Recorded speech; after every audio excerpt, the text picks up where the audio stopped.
What's up guys, my name is Matt and welcome to Unbound.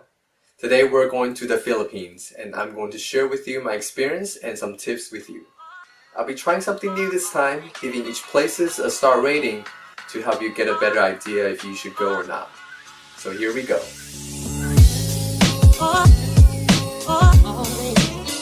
This is day 1 of our 6-day, well technically 5-day trip to the Philippines.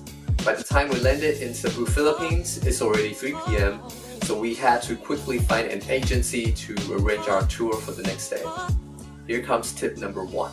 When you book a tour with an agency, make sure everything is on paper, including stuff like entrance fee to each places and whether or not you have to pay more for a gas costs. I've heard horror story when people don't do that.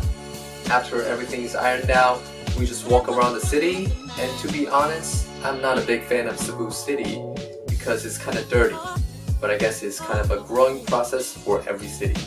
Day 2, we got up early in the morning to catch a ferry to the Bohol island for island tour. Tip number 2, always buy tickets through an agency when possible. Do you see how many people are waiting in line here?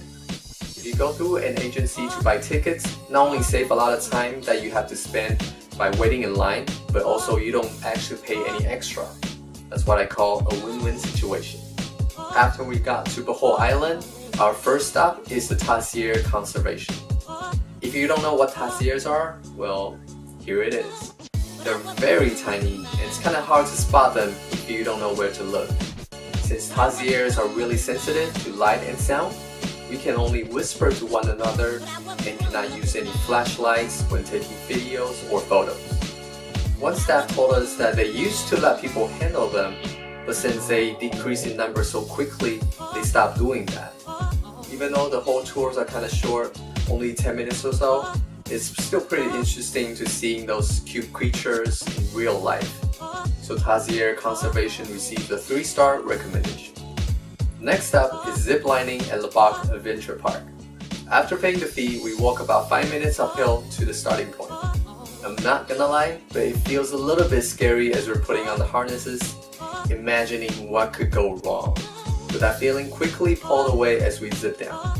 The top-down view of the valley was amazing, and the speed wasn't that fast at all. Man, that was fun, and it's pretty affordable too, if only the ride was a little bit longer. Overall, I'll give it a 3-star as well.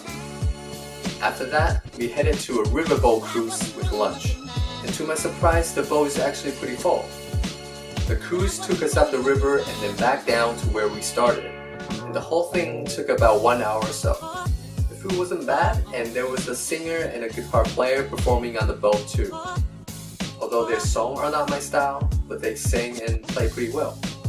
Originally, I was gonna give this a 2-star rating, but I remember that when we were on the boat, it was a few degrees cooler, making it very comfortable, so I bumped it up to 3 stars. After lunch, we drove about 30 minutes to a famous spot in Bohol Island called the Chocolate Hills. The reason why they call the Chocolate Hills is because in dry season, the grass on the hill turns brown and making them look like giant pieces of chocolates. Too bad it started raining shortly after we arrived. But I imagine you'll deserve a 4-star on a good day. On the way back, we dropped by a hanging bridge to check it out. Actually, 2 hanging bridges. But as you can see, there's nothing too special about them. If you happen to be close to them, check them out, why not? But if you're not, I wouldn't worry about it. 2 stars. Finally, we're hitting up our beachside hotel, but that'll be in the next video. So make sure you subscribe to our channel to see the rest of our Philippine trip. Also, I'd love to hear your thoughts on the rating system. Is it helpful to you? And if you've been to any of those places, what do you think? Let us know. Thanks for watching, and remember, live free and be unbound.